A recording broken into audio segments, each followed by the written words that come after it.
Hey everybody, it's me, Coach Steve, out on a little hike here on a beautiful day, and I was just checking my email, and I found a question in there, interesting, related to, sort of controlling that voice in our head and trying to manage some of the crap it says to us.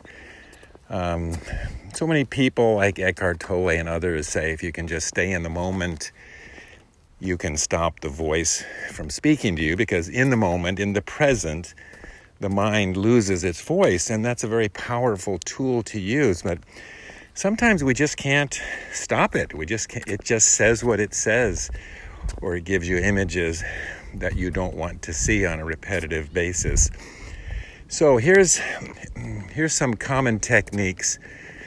First off, if the mind is serving up a repetitive negative issue you have with somebody, let's say your spouse, you can connect that negative thought with a positive thought, so that every time the mind feeds it to you, you can instantly switch to a positive thought about that person, so that a negative thought can never end on a bad note. Okay, that's called anchoring or connecting. Excuse me. Got a little frog in my throat here. Now, if what the mind feeds you plays out over time, it's like I said, they said, I said, they said, and it's a whole, 10, 20, or even 30-second episode that runs in your head, envision that you have a fast forward button. So as soon as it starts, you just hit fast forward and you bang through to the end, bingo, it's done. So those are a couple of techniques. Others are to try to stay in the moment, and when these negative thoughts come in, just not try to judge them. It's almost like I sometimes think of it like an out-of-body experience, where you sort of get above your body and you see your body having this experience. And you just watch it pass by. It's almost like watching clouds pass by on a breezy day. So, in other words, let the thought occur, but just don't judge it. Just let it go by, and almost like you're a witness to an event, and you don't let it bother you.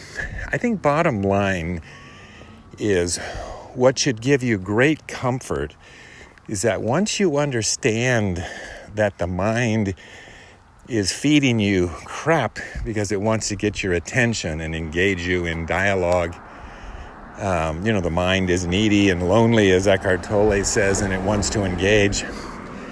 I think once you realize that, then you can have those occasional thoughts that you don't like. I used to have kind of dark thoughts, and I go, "Ooh, gosh, I can't even believe I could think something like that."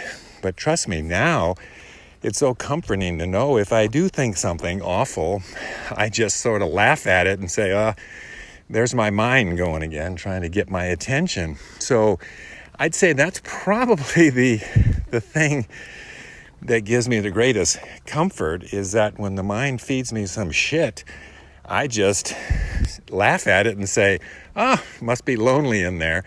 And I just ignore it, so you don't take it too seriously. So that's my thought for the day, and I'll let you get back to whatever you're doing, but hopefully that gave you some insight, so that when your mind decides it's going to speak to you, even when you don't want it to, or when you're making great effort to stop it, if it does get through with some negative crap, you now have a number of techniques to deal with it. Over and out.